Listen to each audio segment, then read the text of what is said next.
Hi everybody, I'm Della from The Beauty of Play. This is the second video in a series where I'm doing a year in review.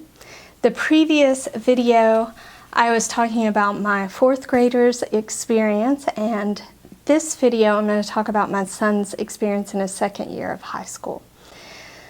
So I'll just start out by saying that high school is a roller coaster. You know, you have this general idea of the direction that you need to go in, but it's broad because you want to keep your options open, right? And then you hone in and you're going this direction, and then you hone in and you're going this direction. So it keeps you on your toes a little bit, and it changes.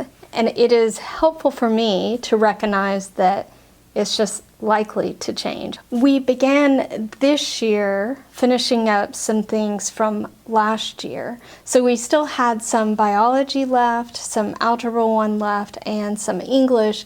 We were working through composition from Help with High School from Brain Brighter.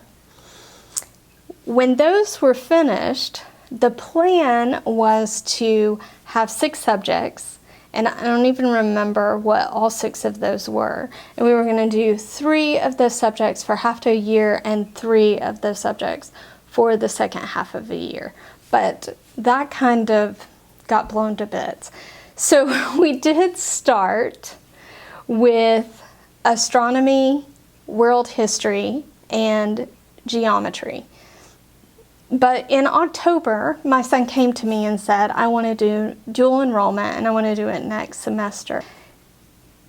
So that required a whole shift in plans, because to participate in dual enrollment, you have to take what's called the PERT in Florida, that serves both as an entrance exam and as a placement exam. And he had not had experience with that before, so we pushed aside some of the subjects we were doing in October, and we prepared for the PERT that he was to take. Also, the significance of him coming to me in October is that we had to be registered by the beginning of December for the next semester. So not only did we have to prep him for the PERT tests, but we had to fill in all the paperwork for the application, which is quite a bit, and we had to submit records from his homeschooling with our local county, and then we also had to choose and register for the classes between the middle of October to the beginning of December. So it was quite a rush, and most of our school subjects went out the window for a period of time until we could get through the prep for the PERT and the PERT testing. After we finished with the prep, we picked up the classes that we had previously been doing, including geometry, world history, and astronomy.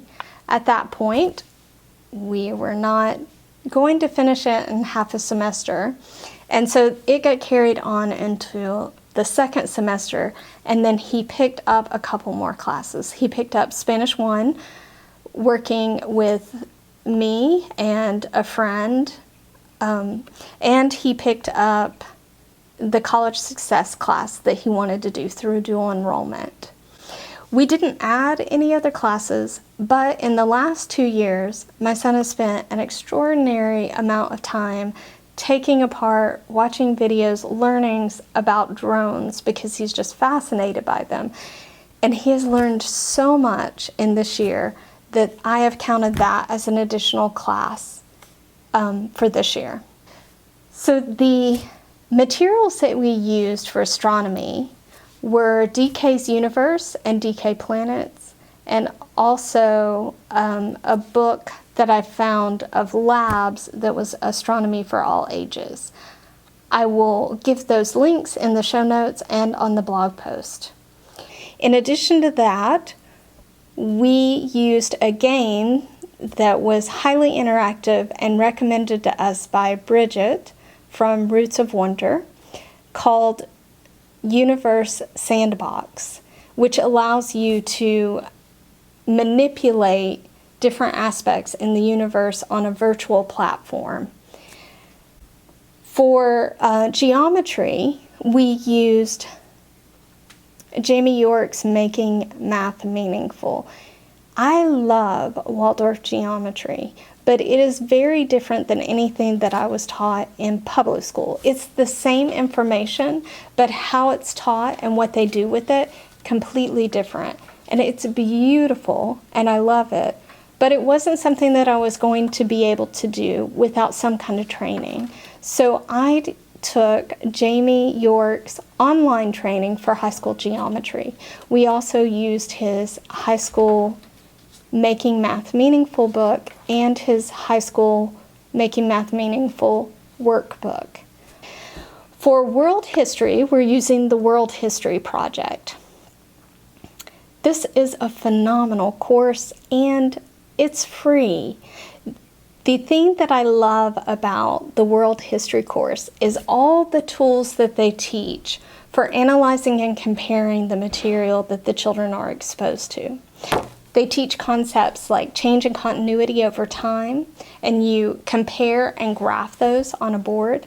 They also teach contextualization and how to analyze and determine the value of a source. There's lots of tools that are great in that program, in addition to the information that they have compiled in the program. In addition to that, they also work extensively on writing, which is very useful in preparation for college. For high school Spanish, I use several different things. So we've used Rosetta Stone for a while over the years, and it's worked out really well for us. However, Rosetta Stone is really lacking in a few key areas. So the first is it doesn't actually teach grammar. So I acquired a workbook for him to work through as he's going through Rosetta Stone that would go over the grammar portion of Spanish. In addition to that, I think a big part of learning a foreign language happens when you use it. So it was important to me that he speak to native speakers and that he compose words himself. A local friend from Puerto Rico agreed to speak to him on the phone, conversing in Spanish at least once a week, and to correspond with him via email once a week. And that worked out really well. The last class that he did was this dual enrollment class. It was college success that went through things like time management and note-taking and resources available to the students. It was a great beginning class, not particularly difficult, but it still had some essay writing that was needed, and it gave him a real feel for what the community college is going to be like. So that is our high school year in review. It was a little bit of a whirlwind for us, and I'm sure the following years will be too. Thank you so much for watching. If you enjoyed the video, hit like, and if you'd like to see more of the videos, hit subscribe.